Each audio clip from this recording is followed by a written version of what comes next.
2000년 11월 5일 일본 마이니치 신문 1면에는 한 남자가 쭈그려 앉아 땅바닥에 무언가를 묻는 사진이 실리고 일본 국민들은 충격에 휩싸이게 됩니다. 이 사진의 주인공은 가는 곳마다 유물을 발굴한다 해서 신의 손이라 불린 일본의 대표 고고학자 후지무라 신이치였습니다. 독학으로 고고학을 공부했던 후지무라 신이치는 1981년 미야기현 자잘하기 유적에서 당시로서는 가장 오래된 4만 년 전의 석기를 발굴했는데요.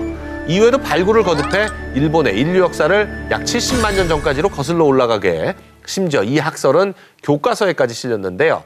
후지무라가 유적을 발굴한 180여 곳 중 162곳의 유적이 날조된 것으로 판명됐고요. 자신이 미리 만든 유물을 발굴 예정 장소에 몰래 묻고 나중에 공식 발굴 작업을 통해서 찾아내는 방식을 사용한 거죠. 이후 학계에서 퇴출당한 후지무라는 해리성 정체감 장애, 일명 다중인격 장애에 시달리고 있다고 전해지고 있고요. 유물 날조에 대한 기억은 기억 상실로 인해 사라졌다죠. 2014년 일본 과학계에는 과학계의 후지무라 신이치라고 불리는 사건이 터지게 됩니다. 2014년 1월 국제학술지 네이처지에 만능세포를 발견했다는 논문이 발표됐는데요. 발표자는 일본 이화학연구소의 오보카타 하루코 연구주임이었고요. 세포를 약산성 용액에 담그면 신체 어떤 세포로도 변할 수 있는 만능세포가 된다는 내용이었는데요. 유전자 조작 없이도 만능세포를 만들 수 있다는 사실에 전 세계 과학계는 흥분을 감추지 못했죠.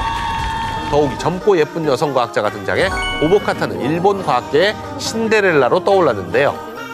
하지만 이 와중에 익명의 제보자가 오보카타 하루코가 와세다 대학 시절 박사 논문에도 자료를 조작했다고 폭로하자 사태는 걷잡을 수 없이 커졌고요. 전 세계의 검증 연구팀이 논문을 검증해봤지만 성공팀이 하나도 없다는 내용이 네이처에 발표됐고요. 난감해진 일본 측은 결국 논문을 공식 철회했고요. 신데렐라로 떠올랐던 오보카타 하루카 역시 연구소를 퇴직하고 일본 과학계에서 자취를 감췄다죠. 또 일본에는 일본의 베토벤이라고 통하는 시무라고치 마모루라는 음악가가 있는데요. 4살 때부터 피아노를 배우기 시작했고 5살 때 첫 작곡을 시작한 이후 고등학교 졸업 후 도쿄로 갔지만 현대음악에 대한 거부감 때문에 음대 진학을 하지 않고 육체노동에 종사하면서 생계를 꾸리다 청각장애에 시달리게 됐는데요. 이 때문에 직장에서 해고당하고 노숙자 신세까지 됐지만 꿈을 포기하지 않고 살던 어느 날 영화 OST 작업을 의뢰받으며 작곡가의 길을 걷기 시작했습니다.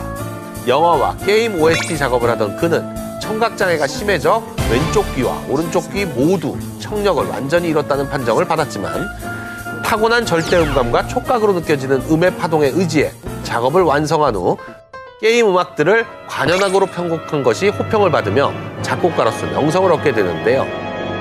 청력을 잃은 스토리를 가진 그에게 미국 타임즈는 디지털 시대의 베토벤이라는 수식어까지 붙였다죠. 하지만 물론 일본의 베토벤이라고 통하는 시무라고치 마모루의 이야기는 모두 거짓말이었습니다. 도호가쿠엔 대학의 작곡가 시간 강사인 니가키 다카시가 내가 시무라고치의 곡을 대신 써줬다고 폭로한 건데요. 18년간 20곡 이상을 제공해 총 700만 엔, 우리 돈 약 6,300만 원 정도를 보수로 받았고 시무라고치가 청각장애인이 아니라고 생각한다고 밝혀 일본 열도에 충격을 준 거죠. 시무라고치는 그동안 해온 작업의 절반 이상을 다른 작곡가가 했다고 시인했고요. 청력 논쟁에 대해서는 최근 들어 청력이 돌아오기 시작했다는 황당한 대답을 했답니다.